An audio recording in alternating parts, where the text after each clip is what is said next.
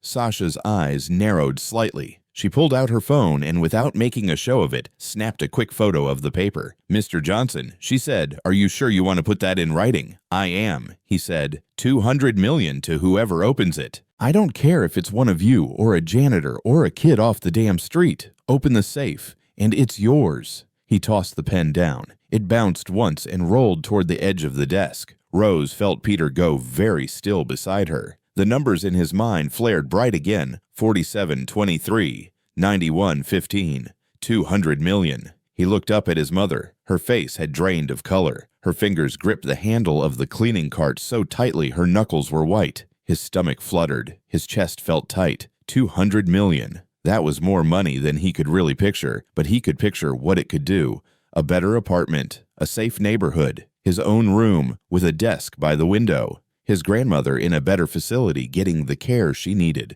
not just the care they could afford. His mother not dragging herself home late and waking up early to scrub someone else's floors. He swallowed. His mouth was suddenly dry. Elijah, standing just outside the door, heard those words too. He straightened his heart, giving a strange, heavy thump. He glanced toward the doorway and caught a glimpse of Peter's face. No, he thought. Not like this. In the room, people were exchanging looks. A couple of the techs were clearly thinking about the money. Others were thinking about the legal mess. "Is this?" Binding, one of the senior staff members murmured to another. "If it's written and witnessed," maybe the other whispered back. Sasha stepped closer to the desk. "We've recorded this," she said calmly, "just so there's no confusion about what you've promised." "Good," Tom snapped. "Now maybe somebody will stop wasting my time and actually solve my problem." He turned back to the safe, as if willing it to open through force of will. It did nothing. In the back of the room, Peter's heart pounded. His hand tightened on the cloth he held, crushing it into a small ball. Elijah's voice echoed in his memory. "That's a gift. Don't let anybody tell you different. To help people, to help yourself and the people you care about." He thought of his father, or rather of the few memories he had, soft ones, of a deeper voice telling him bedtime stories, of a warm hand ruffling his hair, of simple phrases that had stuck like pictures on his mental pages. "Use what you've got for something good, little man," that remembered voice said, "even when it scares you." His mother's hand moved slightly toward him like she could feel the shift in him. She did not quite touch him, but the message was clear. Stay. Still. He knew what she wanted. Stay invisible. Stay silent. Survive. He also knew what was happening around them. A man with too much power and too much anger was about to start looking for someone to push down. 200 million, he thought again, and in a quieter, more secret voice, "I can do it. I can open it. I know how." His chest felt tight. His breathing turned shallow. If I help him, he thought, maybe he stops. Maybe he doesn't lay this on the staff. Maybe Mama doesn't lose her job. But another thought followed sharp as a pin. Or he could turn on us. He could say we stole from him. He could make it worse. His stomach twisted. The room seemed to shrink around him, the air pressing in. The safe, the man, the paper with the promise, all of it pulled him forward like a magnet. His feet moved before he fully decided. He took one step out from behind the cleaning cart, then another. Peter Rose whispered, her voice harsh with fear. "No." He turned his head and looked up at her. Her eyes were wide, wet at the edges. She shook her head just once, barely. He held her gaze for a moment. He loved her more than anything. He also knew that every extra hour she worked was another hour. Her back hurt. Another hour her eyes burned. He thought, if I don't try and things get worse, will I always wonder what might have happened if I had been brave? He faced forward again and walked toward the safe. Every step felt like a drumbeat in his chest. The room noticed slowly then, all at once. One of the staff members nudged another. Heads turned. A murmur rippled through the crowd. Tom looked over, frown deepening. "What is this?" he demanded. Peter stopped a few feet from the safe. His hands were trembling. He tried to steady them by clasping them in front of him, but they still shook. He swallowed, then forced his voice to come out. "Excuse me, Mr. Johnson," he said. "Sir."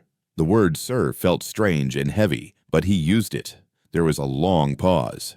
"You again, Tom," said, his tone sharp with irritation. "I thought I made myself clear about stray children." Peter's ears burned at the word. He kept his eyes on the safe, then on Tom's face. "I heard what you said," he managed. "About anyone who can open it." So Tom said, "You here to make a joke, boy? This isn't a game." His voice was not loud, but it was full of contempt. "No, sir," Peter said. His voice shook, but he did not let it break. "I'm not joking. I think I can open it." The room sucked in a collective breath. Behind him, Rose let out a small, broken sound. Her hand flew to her mouth. Elijah closed his eyes briefly, then stepped closer to the door, ready to move if things went bad. Sasha quietly unlocked her phone and tapped the record button for video this time. For one long, suspended moment, no one moved. The safe stood silent. The paper with the promise lay on the desk, the ink barely dry. $200 million sat behind a locked door, and a 10-year-old boy who had been told all his life to be invisible stood in front of the man who despised him and said in a trembling voice that he could help.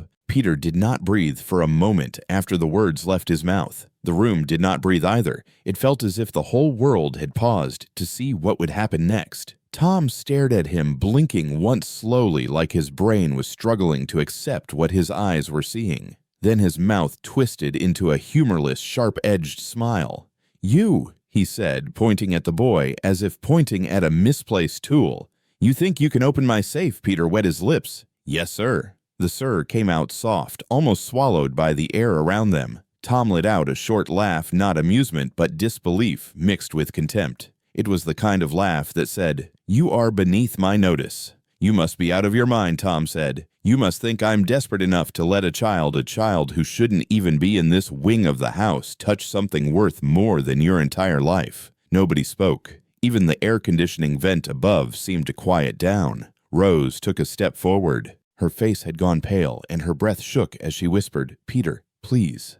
But Peter didn't look back. His gaze stayed fixed on the safe. His heart hammered so loudly he could hear it in his ears, but it was not fear alone. Something else had taken root inside him. Something steady. Sasha watched him closely, her eyes narrowing ever so slightly in concentration. She had seen many things in her career, panicked clients, arrogant executives, brilliant technicians, but she had never seen a child step forward like this in front of so much anger. She said nothing, but her thumb pressed the record button on her phone. Tom paced one step toward Peter, and his shadow fell over the boy. "Tell me, kid," he said, voice quieter now. Dangerously so. "How would you know the code? Did you break into my office? Did you spy on me?" The accusation struck like a slap. "No," Peter said, shaking his head hard. I saw you open it. That night you came home. After the gala. I wasn't trying to watch. You were talking out loud. You said the numbers.